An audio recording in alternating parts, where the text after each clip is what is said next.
Audio Jungle.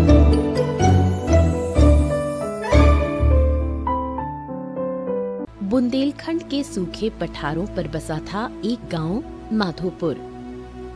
वहीं एक टूटी फूटी झोपड़ी में रहता था शिवा, एक गरीब, मेहनती और ईमानदार युवक जिसे किस्मत जैसे बार बार धोखा देती रहती थी।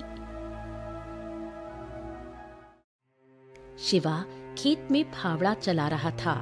तपती धूप में पसीने से लथपथ चेहरा, पर हिम्मत अब भी बाकी थी। खेत बंजर पड़ा था, पानी की एक बूंद तक नहीं थी। इतनी मेहनत कर ली हमने, फिर भी हमारे खेतों में कुछ न उग रहो। हमारी तकदीर तो ऐसा लग रहा है कि सच में पत्थर ही पर लिखी गई है। तभी उसका दोस्त प्रीतम वहां आ पहुंचा। काय रे शिवा, तू फिर से मिट्टी खोद रहा है? अरे हमने तो सुना है कि इस बार तो बीज ने भी मना कर दिया कि भैया हम इस मिट्टी पर ना उगे हैं। अरे प्रीतम, तू तो जानता है मेहनत करने वालों को भगवान देर से देता है, पर देता जरूर है। भगवान? अबे तेरे हिस्से का तो भगवान भी भूल गया। पूरा गांव कहता है कि तू तो जन्मजात बदकिस्मतैया है। हाँ, ज्यादा खीखी करके दांत न दिखाओ, बड़े आए। हमने भी सुनो है लोग क्या कह रहे, पर प्रीतम सही बताएं तो हमारे अंदर से ना एक आवाज कहती है कि हमारी तकदीर बदलेगी। जब कोई भी ना मानेगा ना पूरे गांव में, तब भी हमको लग रहा है कि हमारी तकदीर तो बदलेगी। हाँ, अबे तू भी ना शिवा सपनों की रोटी पर जिंदा है। कम से कम हमारा दिल तो जिंदा है प्रीतम, और उम्मीद भी।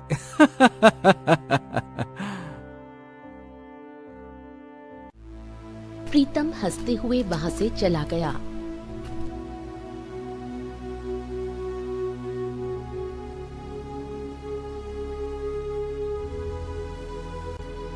शाम को शिवा अपने घर लौट आया। उसकी माँ मिट्टी के चूल्हे पर बैठी थी, पर चूल्हा ठंडा पड़ा था। बेटा, लगता है भगवान ने तेरी तकदीर बिना स्याही की कलम से लिखी है। ए अम्मा, तुम ही तो सिखाती हो, हिम्मत कभी ना हारनी चाहिए। पर बेटा, जब पेट भूखा हो और किस्मत अंधी, तब माँ का दिल कांप जाता है। अपने दिल को जरा थाम तो अम्मा। तू देखना, जिस मिट्टी को सबने छोड़ा है ना, वहीं हम एक दिन सोना उगाएंगे। हाँ, तेरा भरोसा अभी भी नहीं टूटा? हमारा भरोसा अबे ना टूटो अम्मा। तकदीर को हम नहीं चुन सकते, पर तकदीर से हारना भी तो जरूरी नहीं है ना। तू बस हमारा साथ दे अम्मा, फिर देख हम क्या कमाल करते हैं।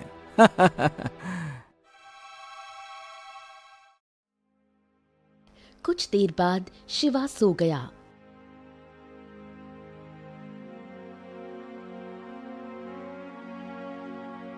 अगली सुबह शिवा खेत जाने को तैयार होने लगा। तभी उसकी माँ उससे बोली, बेटा, घर में लकड़ियाँ खत्म हो गई है, चूल्हा कैसे जलेगा? हाँ तो ठीक है अम्मा, हम जंगल से लकड़ियाँ लाए दे रहे, उसके बाद खेत चले जाएंगे।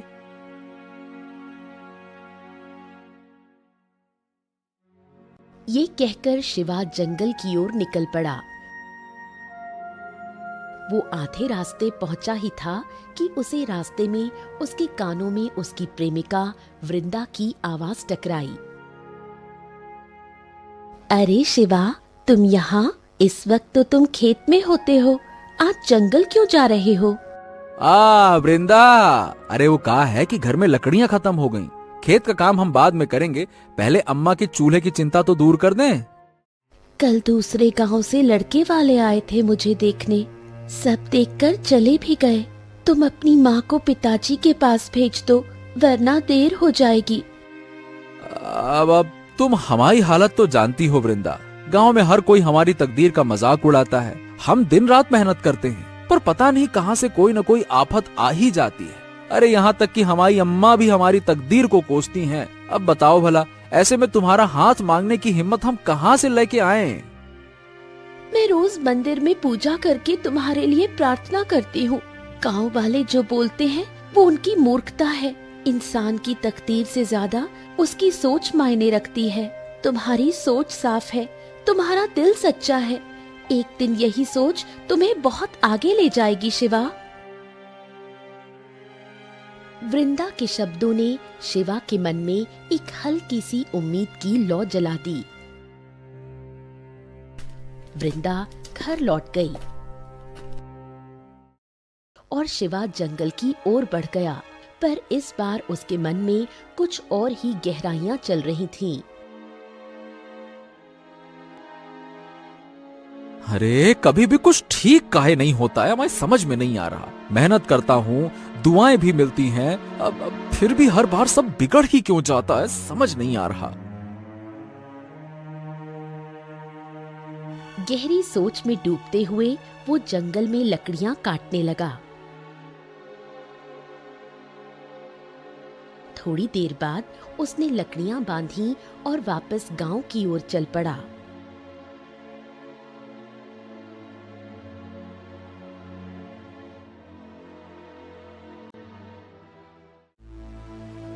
अरे ये कौन सो रास्ते पे आ गए हम? ये तो, अरे दद्दा रे, हम तो रास्ता ही भटक गए। शिवा जंगल के उस हिस्से में आज तक कभी नहीं आया था। तभी तेज बारिश शुरू हो गई। आहा, ये क्या मुसीबत है, अब बारिश भी।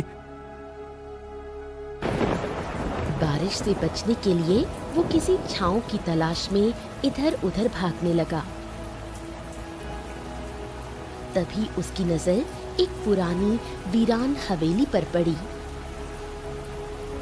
हाँ, ये तो शायद वही हवेलिया है जिसके बारे में कहा जाता है कि यहाँ से तो अजीब अजीब आवाजें आती हैं। हे भगवान, ये तो बरसों से वीरान पड़ी है और बारिश के चक्कर में। चल भाई शिवा।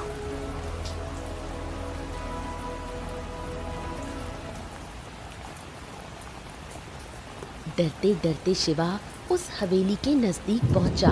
बारिश भी तेज थी और भूख की ज्वाला भी बढ़ रही थी। हाँ, बस कुछ देर हम बैठेंगे, उसके बाद बारिश रुकते ही यहाँ से रफू चक्कर भैया, यहाँ ना रुकना। पर जैसे ही उसने कदम अंदर रखा, उसकी आंखें फटी की फटी रह गईं। अंदर का दृश्य वैसा नहीं था जैसा बाहर से लगता था। हवेली भीतर से टूटी फूटी नहीं, बल्कि किसी पुराने राजा की तरह सजी हुई थी। दीवारों पर प्राचीन चित्र, फर्श पर महंगे गलीचे और कमरे के बीचों बीच रखी एक बेशकीमती बंदूक।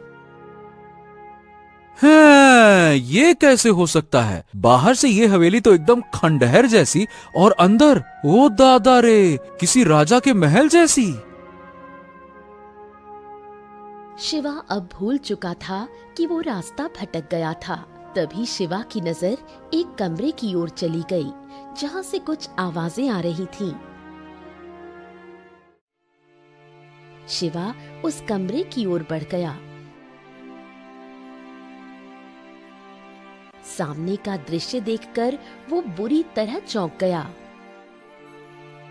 है, जो कहा है, एक बड़े से पिंजरे में तोता बंद है और ऊके बगल में एक खूंटे से बंधा एक गधा भी है। तोता और गधा संगे संगे, बड़ी विचित्र बात है। ये वीरान हवेली में ये तोता और गधा क्या कर रहे? ये तोता तो देख के ऐसे लग रहा है कि जैसे रोज खाता पीता है, और ये गधा तो ऐसा लग रहा है जैसे अबई अबई बांधा गया है। इसका मतलब क्या कोई इस हवेली में रहता है? तभी तोता शिव को देखकर इंसानी आवाज में बोल पड़ा। आखिरकार तू आ ही गया शिवा, लेकिन तूने आने में देर कर दी। तभी गधा भी इंसानी आवाज में बोल पड़ा। तो क्या हो गया? अगर सुबह का भूला शाम को आ जाए तो उसे भूला ना कहते।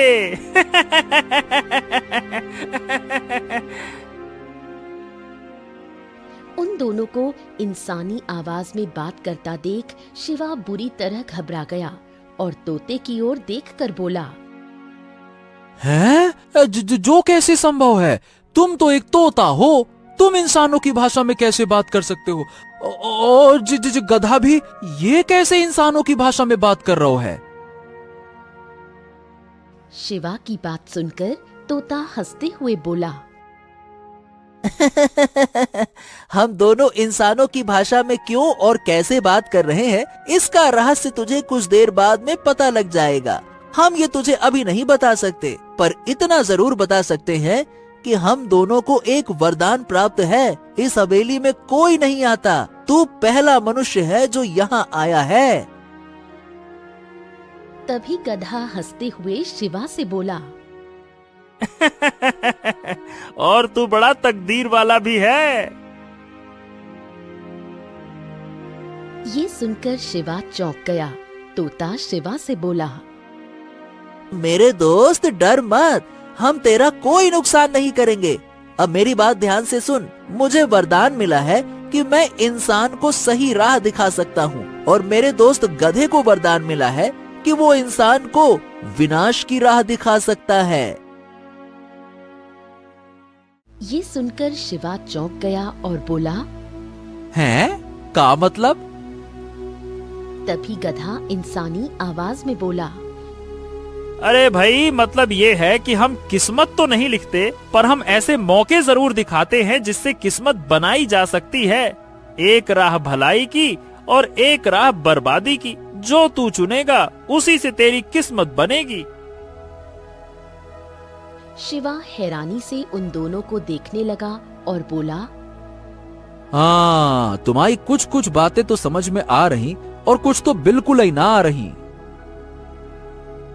तभी तोता शिवा से बोला, हम समझाते हैं। देखो, आज पूर्णिमा है और हर पूर्णिमा की रात को हम दोनों तुझे एक एक रास्ता दिखाएंगे। तू जो चुनेगा वही तेरी दिशा तय करेगा। अगर मैं तुझे अच्छाई का रास्ता दिखाऊंगा तो ये गधा तुझे उसी रास्ते पर चलते हुए उसका विपरीत परिणाम भी दिखाएगा। परिणाम विपरीत होगा और तेरे लिए वो परिणाम बुरा भी हो सकता है।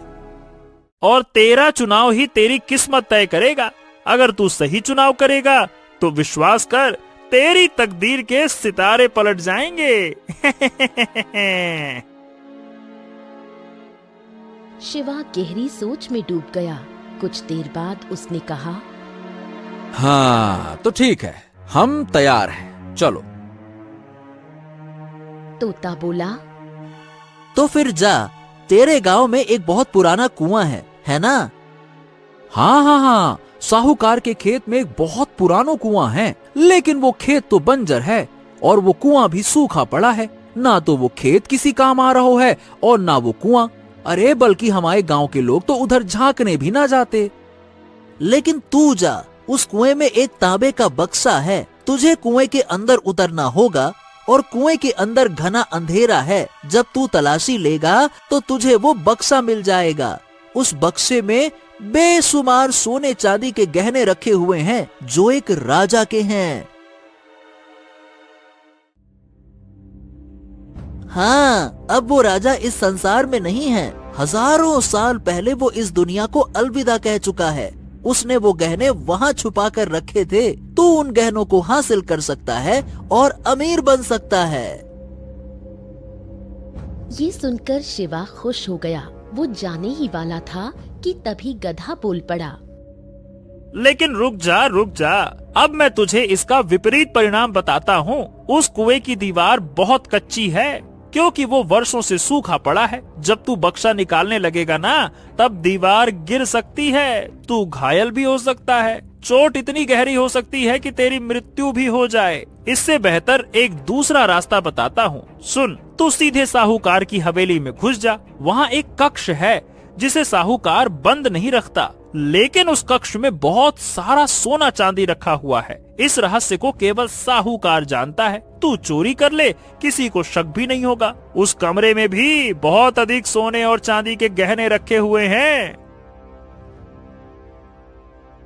शिवा सीधे साहूकार के बंजर खेत की ओर चला गया। खेत की ओर जाते हुए वो बड़बड़ाने लगा, हमें तो लग रहा है कि इस बार वाकई में हमारी तकदीर बदलने वाली है। हाँ।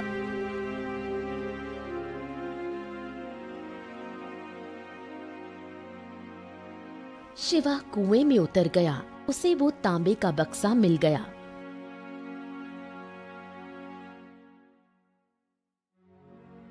शिवा बक्से को लेकर कुएं से बाहर आ गया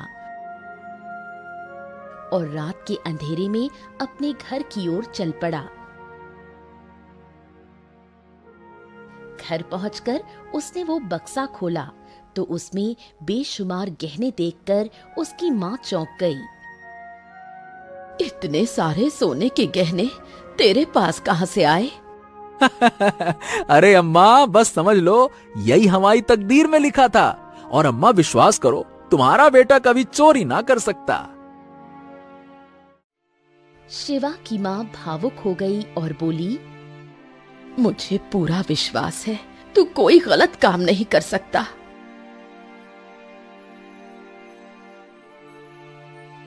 उस दिन के बाद से शिवा की तकदीर बदल गई। उसकी झोपड़ी अच्छे मकान में बदल गई। उसने खेती छोड़कर व्यापार करना शुरू कर दिया और देखते ही देखते वो धनवान बन गया।